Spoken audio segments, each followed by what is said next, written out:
Dan sepanjang sejarah, tulisan yang baik itu selalu diawali dengan kalimat pertama yang mengesankan. Kalimat pertama itu harus bisa membuat pembaca berpikir, ketika kalian mulai membaca tulisan ini, kalian tidak akan berhenti sampai tulisan ini selesai.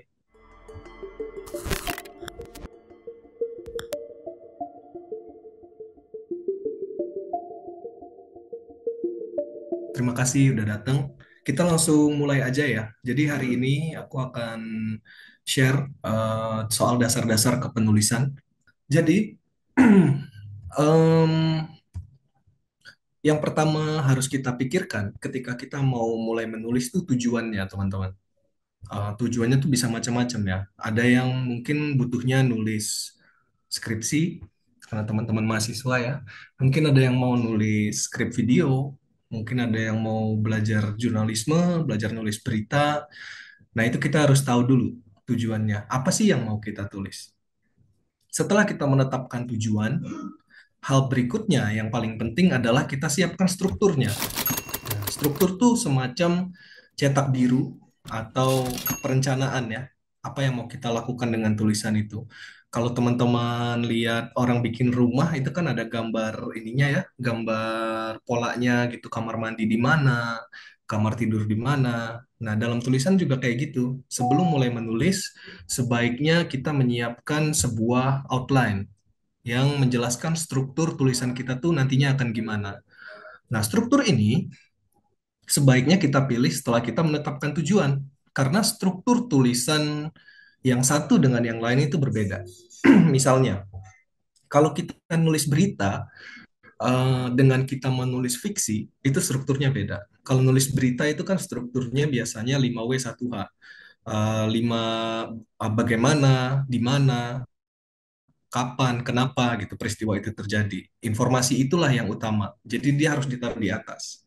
Baru nanti detail-detail pelengkapnya di bawah. Kalau berita kayak gitu. Kalau kita nulis fiksi sebenarnya bisa lebih bebas. Kita bisa milih bagian yang lebih menarik buat ditaruh di depan. Kita juga bisa mulai dengan menjelaskan karakter utama. Jadi setelah kita tahu tujuan tulisan kita itu, barulah kita siapkan struktur. Nah, kayak apa sih bikin struktur? Struktur itu kita isi, outline itu kita isi dengan rencana kita.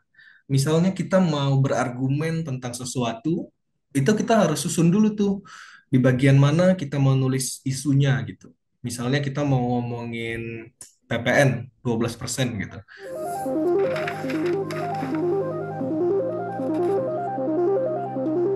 Halo warga sipil sekalian, teman-teman mungkin udah sadar ya, dan mungkin udah paham akhir tahun ini kita dikejutkan dengan banyak hal gitu. Salah satu yang paling besar dan paling berdampak buat kehidupan masyarakat jelas, kenaikan PPN 12%. Kita jelasin dulu tuh PPN itu apa, terus selama ini bagaimana, kenaikannya tuh seperti apa. Kalau kalau kita mau bilang, oh ini tidak sesimpel dia langsung naik gitu, tapi ada hitungan yang berubah lewat peraturan menteri, itu kita susun dulu tuh di dalam outline. Setelah kita kumpulkan elemen-elemen yang kita mau tulis, barulah kita atur penempatannya, di mana mau ditaruh. Teori dan datanya kita taruh di mana, argumen kita mau ditaruh di mana, terus kita juga akan memilih cara bertutur. Nah, setelah terkumpul elemen-elemen yang kita mau masukkan ke dalam tulisan, kita harus uji lagi outline kita gitu. Apakah eh, elemen-elemen yang kita kumpulkan itu, apakah outline yang kita siapkan itu sesuai sama tujuan yang kita pilih di awal tadi. Kalau nggak sesuai, ada informasi-informasi yang nggak relevan, itu jangan pernah takut buat memotong.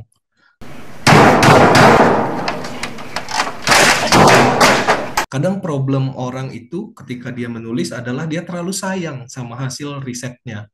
Dia sayang, oh, udah baca 3 buku gitu misalnya, tapi yang kepake cuma 2 paragraf. Nah, itu nggak bisa kayak gitu, teman-teman. Jadi, kalau kita udah netapin tujuan, kita bikin outline, ketika kita uji dan ternyata itu tidak relevan, ya kita harus tega gitu untuk tidak menggunakan apa yang kita udah kumpulkan dengan susah payah itu.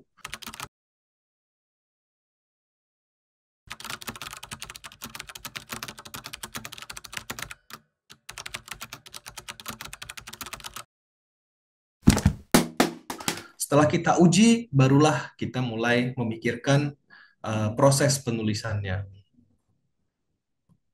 Ini bisa dilakukan dalam jangka waktu yang singkat, bisa juga agak lama ya. Selama kita merasa belum cukup kuat strukturnya, periksa lagi gitu. Kalau kita perlu riset lagi gitu. Jadi jangan sampai ketika udah mulai menulis, kita kebingungan nih, mau masukin apa lagi, mau ngomongin apa lagi. Kalau ada perasaan kayak gitu, berarti outline-nya tidak cukup baik. Struktur yang disiapkan itu belum cukup untuk kita memulai proses penulisan, gitu ya. Jadi elemen pertama dalam dasar kepenulisan adalah menentukan struktur yang sesuai dengan tujuan. Kemudian kita masuk ke proses memulai penulisan. Nah, hal pertama yang harus diperhatikan adalah kalimat pertama.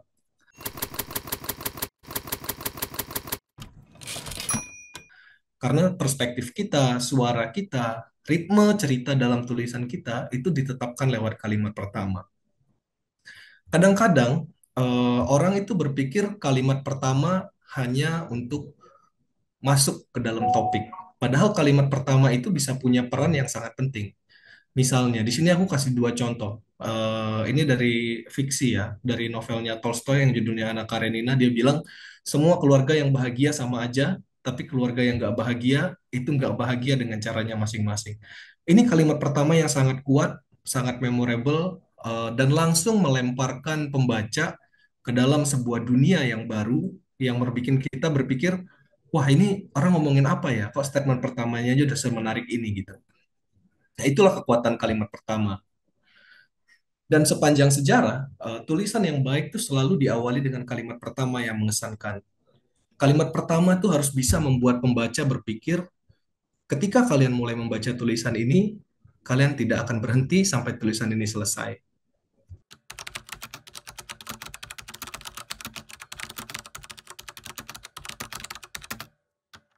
Nah, kadang masalah dengan para pemula adalah pemula tuh suka pelit gitu, bukan pelit ini ya, pelit kayak dia takut gitu untuk naruh hal-hal paling menarik itu di awal tulisan. Mereka pikir kalau ditaruh di depan nanti habis gitu hal menariknya. Jadi mau ditaruh di belakang aja.